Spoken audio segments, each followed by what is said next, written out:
It's a living hell. A total nightmare. I wouldn't wish it on anybody. Every day I wake up and I can't breathe and you just remember his hand. It's just horrible. It's every parent's worst nightmare. Your precious child grows up, but one night doesn't come home. Days pass and then the police come to your door, confirming your worst fear.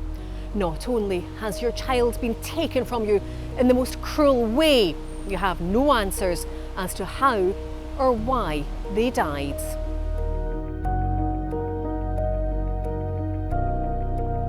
I just want answers of who's been involved in this. It's been a year since the body of Norah's son Johnny was found in a canal.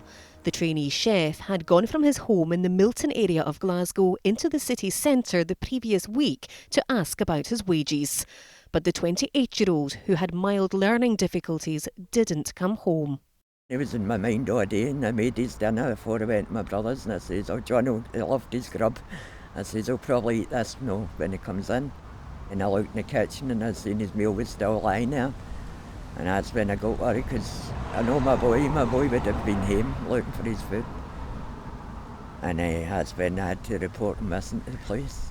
Johnny had never been in trouble with police in his life. Well, Johnny was just one for his football, his gym and his friends in Milton. And he was vulnerable because he's special needs and all. Because he was such a nice person, he thought everybody was like him.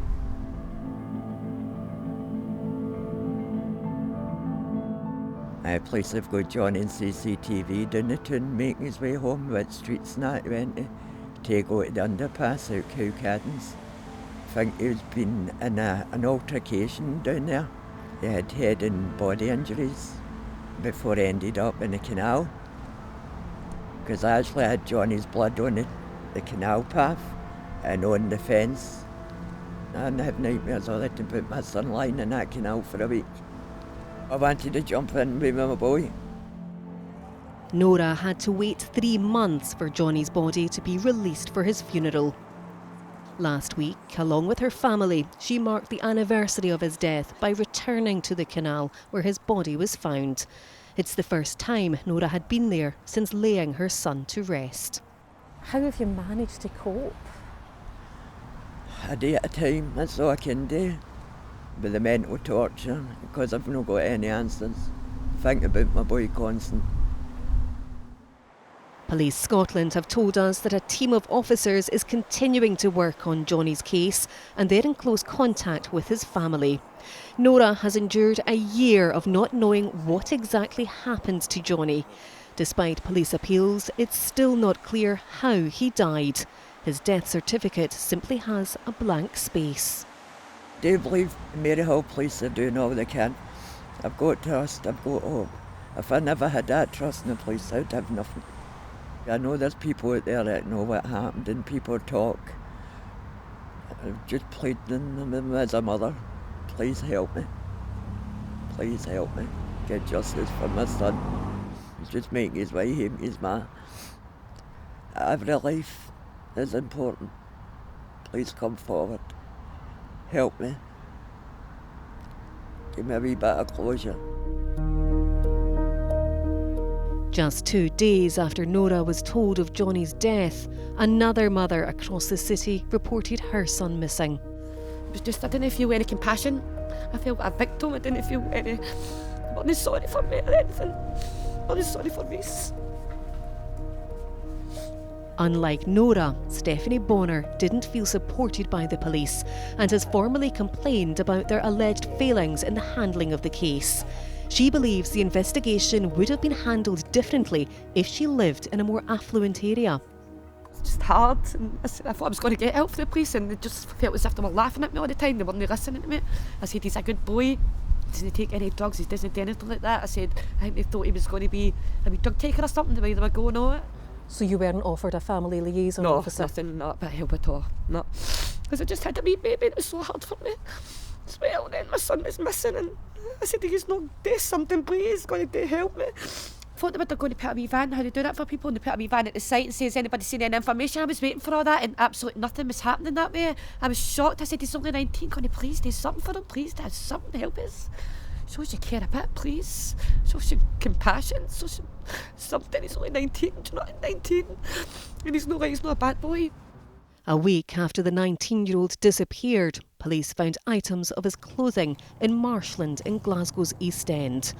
Rhys Bonner's badly decomposed remains were found semi-submerged the following week. They found his clothes and a trainer was up a tree, then they found a sock, then they found his other trainer, then they found his jogging trousers, and they were all off him and that. And I said, I think that's weird, and nothing was done. And that was 20 yards away from his body. Then if that was only 20 yards away from his body, how did you not find his body a week later after that again? 2 weeks you've left him, 2 weeks. A resident near the Marshland shared video footage with Stephanie, which she says shows her son's body. It's unverified and just seconds long. And it's just like the four people with the red suit, and the next thing you see a rope and you see a big body, and you see my son getting dragged.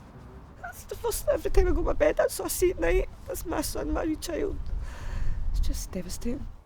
Police Scotland say as Stephanie's complaint is being assessed, they're limited in what they can say. But they insist Rhys's death was fully investigated by a dedicated team of officers who established no criminality. And they say they're in regular contact with the family to keep them updated with any new developments. Until now, Stephanie has felt too upset to visit where Rhys was found. A year on, she laid a tribute to her firstborn son, supported by her parents. Good. Where do you get down? Where do you think of job, right? Yeah, cranking job down, you worry about it. I'm brilliant. First thing you've been up to was good. Devastation. Can't believe my boy was here. 2 weeks, 2 whole weeks, he was here himself.